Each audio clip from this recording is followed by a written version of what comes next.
Good morning students. आज हम embryology में एक नया टॉपिक स्टार्ट करने जा रहे हैं, इनकम्पैटिबिलिटी। अगर पॉलिनेशन कंपैटिबल है, कंफर्टेबल है, संगत है, तो नॉर्मल प्रोसेस के अंदर क्या होता है, पॉलन ग्रेन स्टिग्मा के ऊपर जर्मिनेट होते हैं।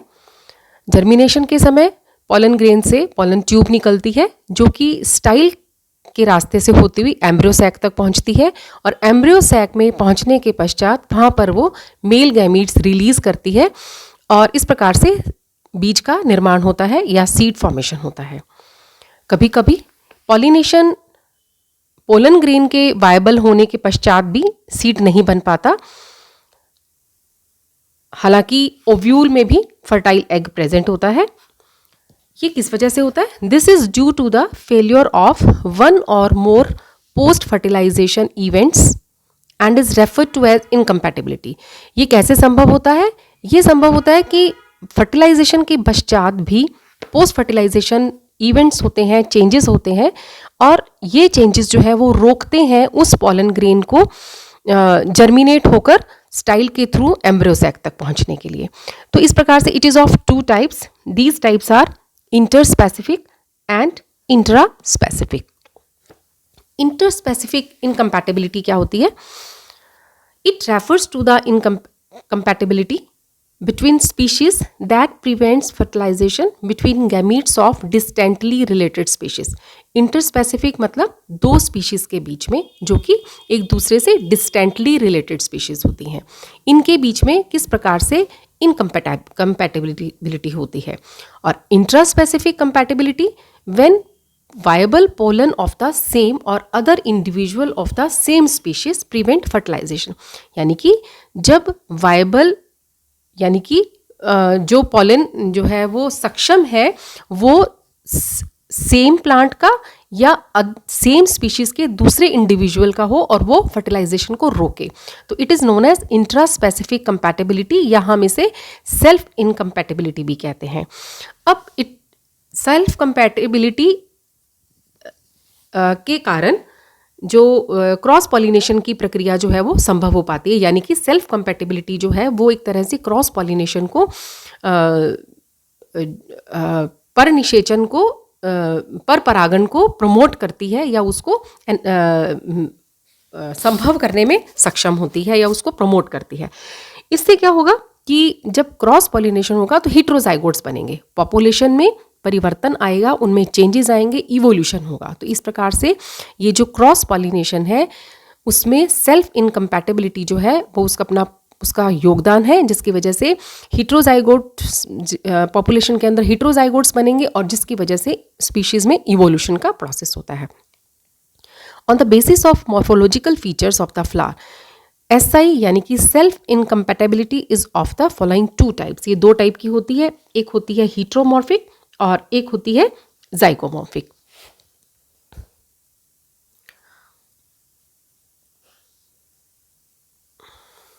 हेटेरोमॉर्फिक इनकम्पैटिबिलिटी क्या होती है? जिसमें different individuals of a species या डाइमॉर्फिक या ट्राइमॉर्फिक डिफरेंट मेटिंग टाइप्स के होते हैं। एक ही स्पीशीज के डिफरेंट इंडिविजुअल्स जो है वो डाइमॉर्फिक या ट्राइमॉर्फिक मेटिंग टाइप्स के होते हैं। अब ये टाइप्स कैसे डिफरेंट हुई? उनकी स्टाइल यानी कि वर्तिका की जो लंबाई है या एंथर्स की जो लंबाई है उसमें परिवर्तन है। Each mating type produces only one type of flowers. प्रत्येक मेटिंग टाइप जो है वो एक ही प्रकार के फ्लावर को बनाती है। इस प्रकार की फॉर्म्स के अंदर जो पॉलन ग्रेन्स होते हैं वो सेम प्लांट के या फिर दूसरे प्लांट के होते हैं। Same type of flowers are incompatible, यानी कि in such forms pollen grain from the same plant or any other plant bearing the same type of flower are incompatible. For effective fertilization, pollen grains जो है from any other plant of same species bearing other type of flowers are required। यानी कि same type effective fertilization के लिए pollen grains कहाँ से चाहिए? दूसरे plant same species के दूसरे plants से चाहिए जो कि other type of flowers के होते हैं।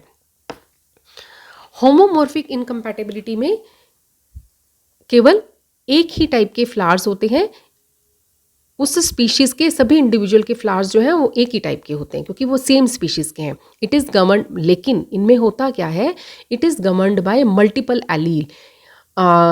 ये एस एलील या मल्टीपल एलील के द्वारा गवर्नड होता है। अगर पोलन में एस एलील है तो मेटिंग पॉसिबल नहीं होती। Mating is not possible if the pollen carries the same S allele which is present in the female gamete. ठीक है, अगर पोलन में और फीमेल गैमेट के अंदर दोनों में ही एस एलील है तो मेटिंग पॉसिबल नहीं होती।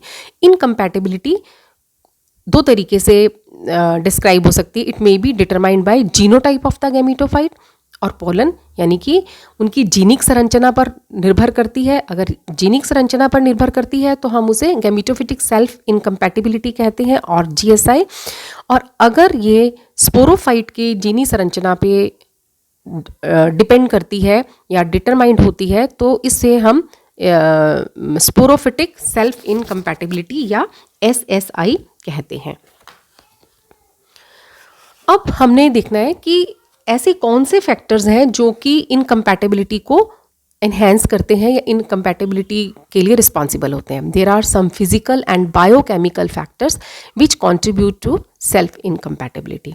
फिजिकल बैरियर्स, ये फिजिकल कैरेक्टर्स हैं। नेचर के अंदर, in nature plant show some कुछ संरचनात्मक अडेप्टेशंस होती हैं जो कि सेल्फ पॉलिनेशन को रोकती हैं और प्रमोट करती हैं क्रॉस पॉलिनेशन को। ये फिजिकल बैरियर्स कहलाते हैं। In nature plant show some structural adaptations which inhibit self pollination and facilitate cross pollination। इनमें कौन कौन सी हैं ये फिजिकल बैरियर्स? डाइकोगेमी। डाइकोगेमी में क्या होता है, कुछ प्लांट्स के अंदर स्टिग्मा रिसेप्टिव हो जाता है किससे? पोलन के मैच्योर होने से पहले। In some plants the stigma may become receptive before the pollens of the same flower are mature. अगर स्टिग्मा पहले से रिसेप्टिव हो जाएगा पोलन ग्रेन्स के मैच्योर होने से पहले, या एंथर्स जो है देयर पोलन्स जल्दी शेड कर देते हैं स्टिग्मा के मैच्योर होने से पहले, यानी कि दोनों परिस्थितियां होती हैं। होता क्या है, अगर स्टिग्मा पहले मैच्योर हो जाएगा, पोलन ग्रेन्स मैच्योर नहीं होंगे, अथवा एंथर्स से पोलन्स पहले निकल जाएंगे और स्टिग्मा तब तक मैच्योर नहीं होता या रिसेप्टिव नहीं होता, तो इस प्रोसेस को हम डाइकोगेमी कहते हैं। और ये एक इम्पॉर्टेंट डिवाइस है जो कि सेल्फ पॉलिनेशन को इनहिबिट करता है या रोकता है। एक प्रोसेस होता है हर्कोगेमी। ये कुछ बाइसेक्सुअल फ्लावर्स में एंथर्स की संरचना और स्टाइल, यानी कि वर्तिका की संरचना इस प्रकार से होती है कि ऑटोगेमी अपने आप ही पॉसिबल नहीं होती।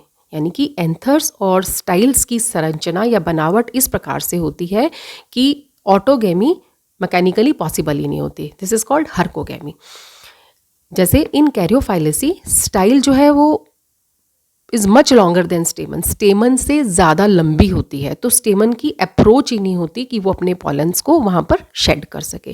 Due to this the pollens of same flower fail to reach the stigma, stigma तक पहुँचे नहीं पाते हैं। इसी प्रकार से फैमिली एस्क्लेपियोडेसी और ऑर्किडेसी के अंदर जो पॉलन्स हैं वो pollens of an anther sacs are united into a single compact pollinium. यानी कि इनके अंदर क्या होता है, एंथर सैक में जो पोलन्स होते हैं वो एक कॉम्पैक्ट स्ट्रक्चर में बंधे हुए होते हैं पोलिनियम में।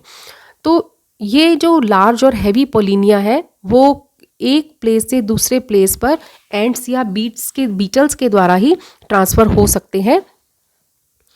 इनमें इस तरह से पॉलिनेशन जो है वो संभव नहीं है। इस प्रकार से ये भी एक इनकम्पैटिबिलिटी का एक जरिया है। और थर्ड फॉर्म आती है फिजिकल बैरियर के अंदर, हीटेरोस्टाइली।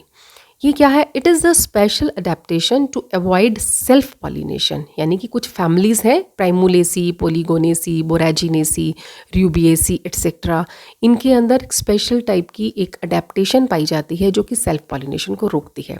जैसे dimorphic flowers have styles of different length, यानी कि फ्लावर्स में स्टाइल की लंबाई जो है वो अलग अलग होती है।